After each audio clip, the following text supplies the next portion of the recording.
C'est un réel plaisir de vous retrouver, chers téléspectateurs.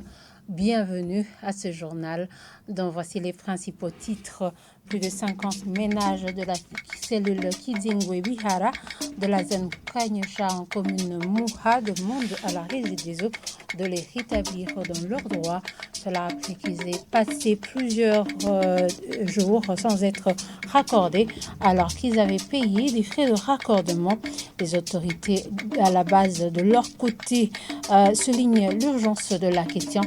La cellule fait face à des vols nocturnes. Vous aurez les détails au cours de ce journal. Et un montant de plus de 21 milliards a été détourné à la caisse de l'État et l'on ne sait pas à quoi cette somme a servi. Affirmation faite par le président de l'OLUCOM ce jeudi. Il estime qu'on devrait donner des informations à la population burundaise sur le comment une partie de cette somme a été utilisée une fois recouverte. Les détails, c'est tout de suite.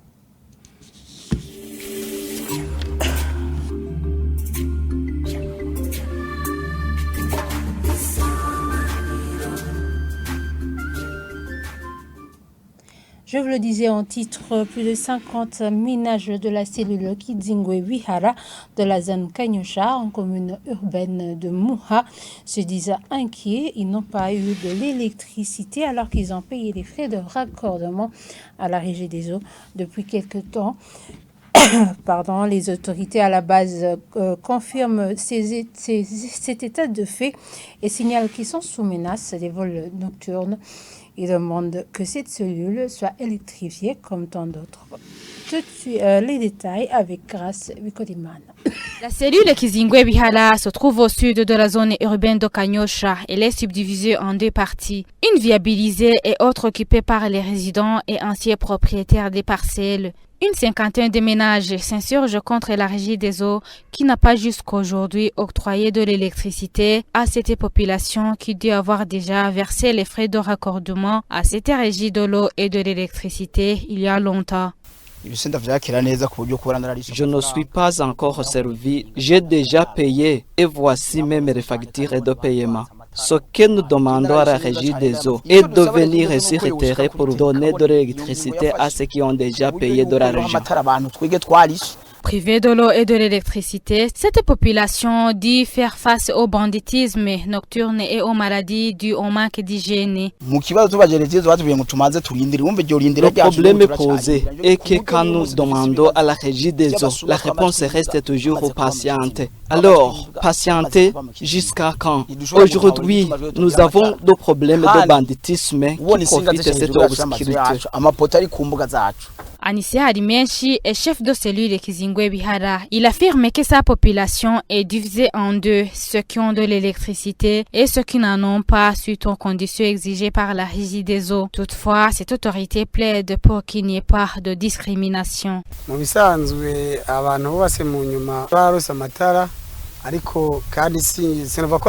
D'une manière générale, ceux qui ont construit après ont eu de l'électricité. Mais je ne peux pas affirmer qu'il y a eu de discrimination parce qu'une petite partie des anciens a été servie. Mais ce sont des décisions prises après qui ont touché tout le monde.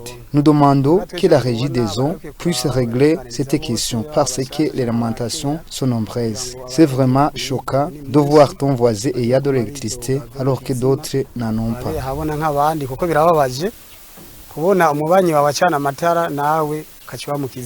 Selon étant le ministère des Infrastructures et ayant adressé mi-décembre 2022 une correspondance à la Régie des eaux interdisant l'octroi de l'eau et de l'électricité à ceux qui ont construit des maisons sans autorisation de bâtir dans certains quartiers, Kizingwe Bihara y compris. L'autorisation de bâtir étant le document exigé aujourd'hui pour être servi à la Régie des eaux.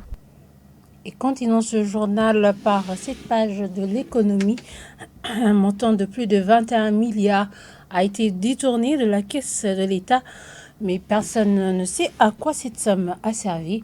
À propos de Gabriel Fili, président de l'OLUCOM ce jeudi, c'était lors d'une réunion sur le recouvrement des fonds détournés au Burundi pour l'exercice budgétaire 2018-2022.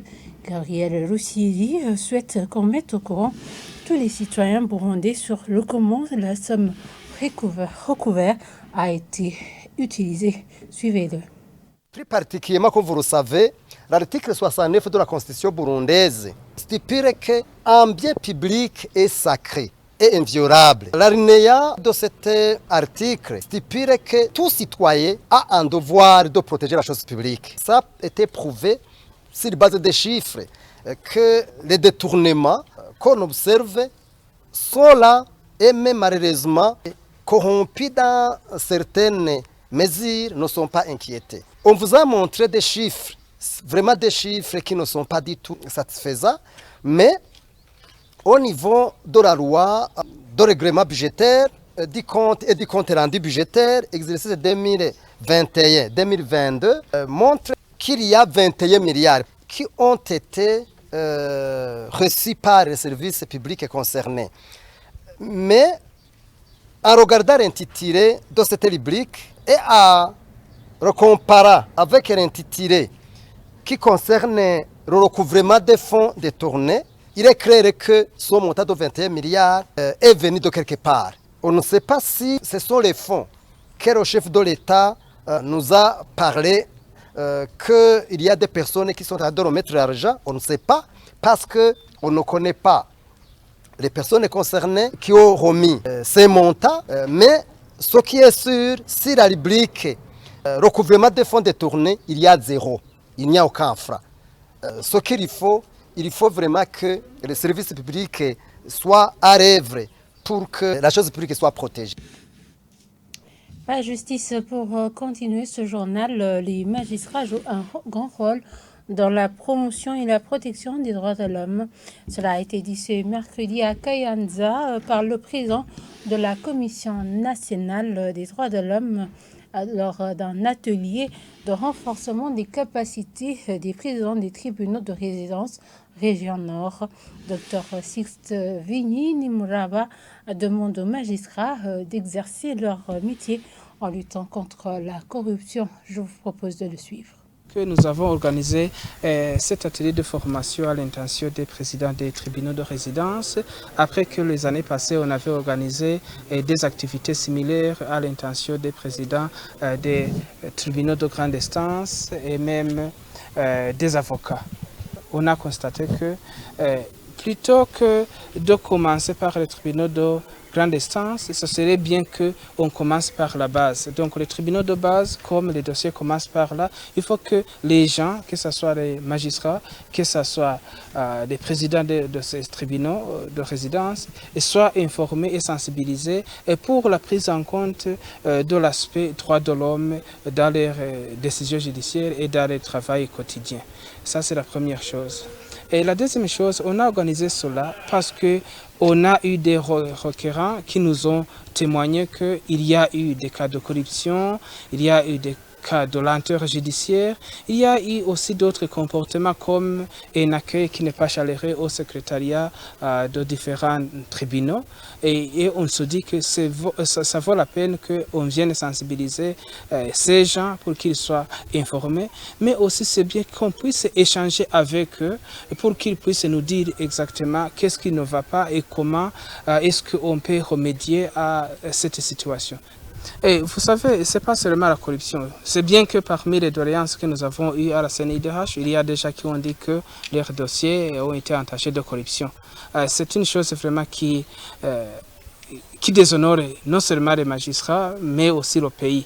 Parce qu'on devait avoir une justice équitable pour tous et c'est l'objectif de cette formation. Donc, un mot à ceux gens qui sont encore corrompus, il faut quand même qu'ils se rappellent que quand vous êtes attrapés en train d'être corrompus ou même en train de corrompre, vous allez tous être poursuivis par la justice. Et il faut qu'ils comprennent que tout le monde, tout citoyen burundais, même toute personne résidant sur le territoire national, doit bénéficier d'un accès facile, libre à la justice. Donc la justice doit faire son travail et sans côté penchant. Et moins de 2% des parcelles enregistrées sont enregistrées par les services fonciers sur un nombre estimatif de 10 millions de parcelles au niveau national. Dans un atelier de présentation de l'expérience du projet de restauration et de résilience du paysage au Burundi, ayant pour la composante de certification foncière ce jeudi, il a été annoncé que plus de 450 000 certificats fonciers avaient déjà été produits jusqu'à décembre 2022. Le point avec Armel Moutori. Sur 116 communes rurales, 107 disposent des services fonciers communaux et là où ils existent, ils rencontrent des problèmes d'archivage des titres et certificats fonciers avec des locaux insuffisants pour ce travail. L'autre défi est l'absence d'un système national d'information foncière. Le projet de restauration et de résilience du paysage au Burundi, dans l'une de ses sous-composantes en rapport avec la certification foncière, a permis de réaliser des résultats satisfaisants à travers ces opérations de groupement de connaissances dans les communes pilotes de Buhinyuza à Muyinga, Isale à Bujumbura et Matongo à Kayanza, comme l'indique Odette Kaitesi, coordinatrice nationale du projet, lors d'un atelier de présentation des réalisations ce jeudi. Le travail a été abattu surtout dans un temps de corps de 2 ans et on a accouché donc à des résultats très, très satisfaisants où on a abouti à plus de 103 000 certificats fonciers sur les 16 000 estimés. Donc, un taux de réalisation de 611,14%. Et à côté de cela, on a trouvé donc que les bénéficiaires sont très satisfaits d'avoir eu cette opportunité d'avoir le certificat foncier. Il était estimé dans le document du projet que les bénéficiaires de ce projet, il faut au moins 50% des femmes. Mais pour le moment, les résultats qu'on vous a présentés, on a trouvé que les femmes sont incluses à plus de 70%. C'est pour nous une grande satisfaction d'atteindre la cible et de dépasser la cible. L'administrateur de la commune Isare, l'une des communes où le projet a opéré sur 10 des 16 collines qui la composent, indique les bénéfices de ce projet, notamment la diminution sensible des conflits fonciers. À voir les gens qui viennent nous chercher pour le moment sur des entrées, ils ont des conflits fonciers. J'ose vous dire ici que nous remercions beaucoup. Pour le moment, on n'a pas de cas vraiment depuis que l'on a fait cet enregistrement. On n'a pas de nouveaux cas. Nous avons à traiter des cas qui existaient devant le début de ces activités d'enregistrement foncier. La coordinatrice nationale de ce projet recommande aux administratifs des communes pilotes de pérenniser les acquis de ce projet pour encourager les partenaires à continuer de soutenir ce genre d'initiative. Que ce soit pour la certification foncière, que ce soit pour les autres activités du projet, on prône pour la pérennisation des acquis. Cela donne l'engouement à qui que ce soit nos partenaires techniques et financiers. Ça leur donne du courage à financer les activités pareilles dans les autres circonscriptions. C'est à partir des résultats de pérennisation de ces acquis qu'on pourra donc avoir l'engouement de financer les autres projets ou financer le même projet dans les autres circonscriptions, pourquoi pas jusqu'à la couverture nationale. Les recommandations issues de cet atelier est qu'il y ait une mise à l'échelle de ce projet sur tout le territoire national. L'autre recommandation est qu'il faudrait actualiser l'ordonnance ministérielle portant un modèle des certificats fonciers et des registres fonciers. Et voilà, c'est ici que nous clôturons ce journal. Merci de nous avoir suivis et très bonne suite de programme sur la télévision Isanganiro.